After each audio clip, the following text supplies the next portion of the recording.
wrote this morning. I'm grateful.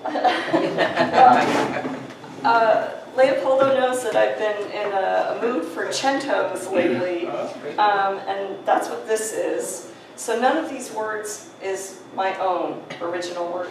The arrangement's mine, but I've taken all these words from Hawthorne, Gandhi, Anthony Doerr, and a couple of online sites about how to practice gratitude. Gratitude requires an ocean.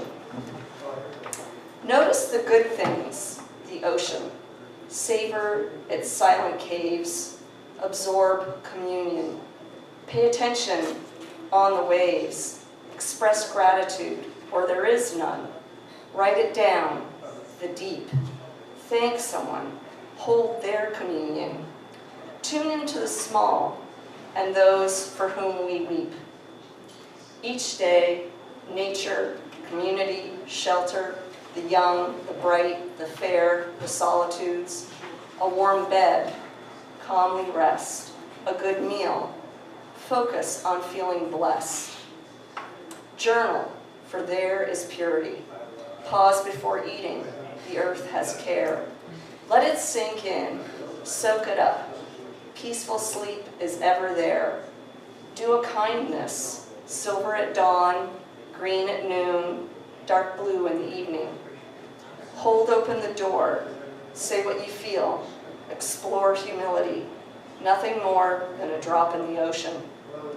Create a cycle of good. The ocean refuses to stop kissing the shoreline. Humanity is like an ocean. Learn something. The ocean can calm itself.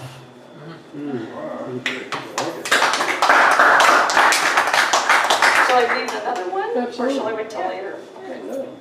So this one, I don't remember when I wrote this one, but around this time of year. Dear Christmas lights, I don't really mind the extra tab on the electric, since this is a hydro-rich state with ample renewable, and you are so twinkly. Thank you for your prettiness, for decorating darkness with fun, for inspiring neighborly competitions in shape, snowflakes, reindeer at Dave and Kathy's, and color, deep blue icicles at the Estes, and location, every single bush on Barry's lawn. I appreciate your efforts to make spirits bright. When I'm alone, or just with the dog, and I see you, I sing a carol, not under my breath even, but thinly and a little loud, Adeste, or God Rest You Merry Gentlemen. I think I'll start with this one. Last week there was a poetry celebration at St. Andrew's Bar and Grill, and there was a box for exchanging poems. You could drop one in and take one out at the end of the night, and Mike Hickey, who teaches at South, had brought all his students' work from the last assignment and plopped it in the box, and all he took out was this poem, and then he had his students write a poem based on this. It's called Steadiest Friend, and it's a little ironic, but they didn't take it ironically.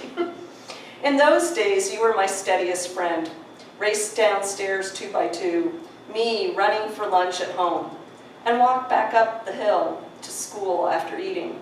You played selfie with me before the word existed, casting your familiar shape across the grass or dock nearby. We thought ourselves artsy. You were how I examined myself, decided I was thin enough or fast enough, always silent, but always at hand, even hand in hand. I loved you more than myself. You kept cooler, aloof, never needy. We still hang around together. Sometimes I laugh at you, especially when you appear to have a big head, because mine is so narrow.